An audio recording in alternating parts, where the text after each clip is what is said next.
I'm joined now by Democratic Alliance leader John Steenhuisen. Thank you very much for joining me.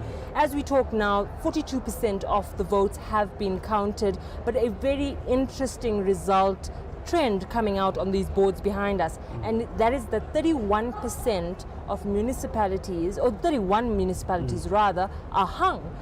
We knew that there were going to be a lot of coalition agreements as a result of this elections, but did you expect this figure?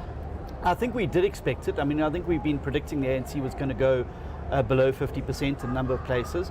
I didn't expect the number of them to be so high, and I suspect there's going to be a few more this evening that are added to that list. But obviously we're now in coalition territory, and this is where parties are going to have to decide around which values and principles they're going to coalesce and who they're going to work with. And I'm sure that horse trading is going to start in the next 24 hours, probably even on the floor here at the IEC Results Centre, about what is the art of the possible. But as I say, still a long way to go in a number of other municipalities. But yeah, I mean, coalitions, and South Africans are going to have to get to grips with coalitions now in a much bigger way than ever before. There's something interesting that I've seen from the results, that the DA too has lost its majority in some municipalities in the Western Cape, like Oudtshoorn, where the DA has lost 7 of the 14 seats it had. And then if you look at Beaufort West, well, that was already a hung municipality, but the DA losing its majority there. Cape Agulhas is now hung, with the DA losing the 1 seat that gave them the majority. So definitely it looks like, yes, while the ANC is being punished, the DA is being punished too. Yeah, but I mean, certainly to a far less degree. And if you look at the gains we've made in places where the ANC haven't made gains, like which areas? Well, like KwaZulu-Natal. Look at the municipality we've just taken off the ANC, the first DA-run municipality in KwaZulu-Natal, Mgeni municipality. We now govern there with a majority. So we've made gains. The ANC have made losses across the board.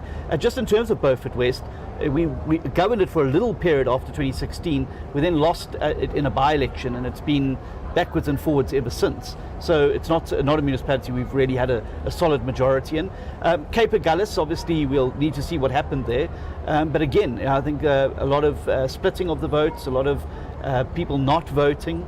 All of these have had a big impact on it, but I'm convinced that we'll be able to put together a DA-led coalition there that will keep the municipality well within our hands. The same can't be said for the ANC across a number of municipalities in South Africa. I'm also particularly heartened with the significant growth we've seen since the last election. We had a really bad election, the last election. We've made a comeback in many of those areas, taking wards off the Freedom Front and JB Marks, Potchefstroom, taking wards off the ANC in eThekwini. I think that we're heading for a very decent result, contrary to the write-off that people said the DA was going to be in this election. Let's talk about your big win, Mgeni municipality. Chris Pappas was the mayoral candidate, and he really put up a big fight there. It's obviously very symbolic for the DA to win a municipality in KwaZulu-Natal, right? Absolutely, and it's very important as well, because like we used the city of Cape Town as a beachhead to go on to win more municipalities and ultimately the province in the Western Cape, and like we've used Kocha as a municipality in the Eastern Cape as a beachhead, we now have a beachhead for the first time in KwaZulu-Natal. And what we're going to be able to do is demonstrate there the difference between good governance and bad governance, and it's going to stand out like Midvaal does in Gauteng. We're going to have Mgeni municipality in KZN that's going to become a epitome of a well-run DA municipality, and we can then go back and use it in the next 5 years, and even going into the national elections, as a site of excellence to demonstrate to people that we can get things done.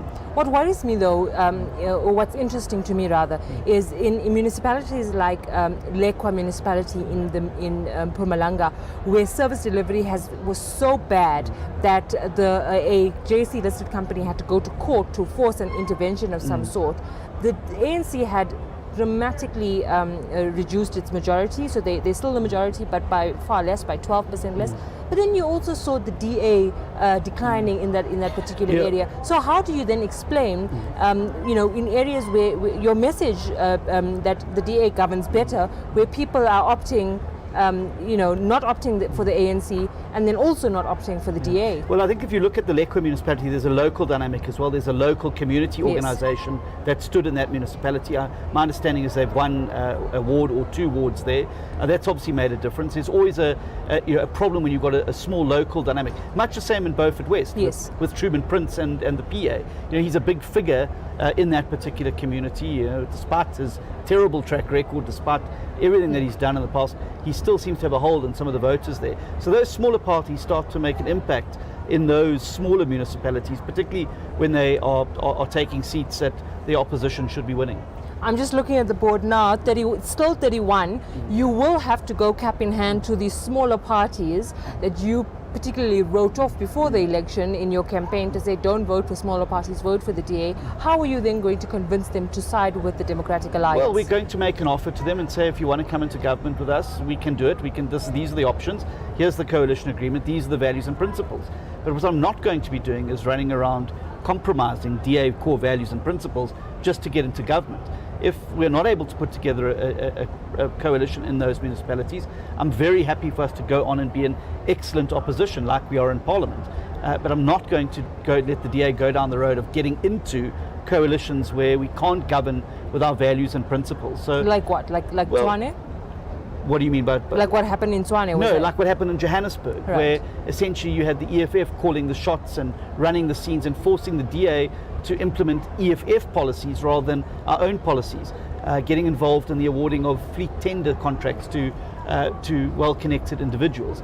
That sort of thing we don't want to be a part of. We want good, clean, accountable government that delivers. If we can't do that, if we can't put together a coalition that's going to achieve that, then it's much better for us to go and be an excellent watchdog, an excellent opposition in that municipality and serve the residents in that capacity for that duration. What's a good outcome?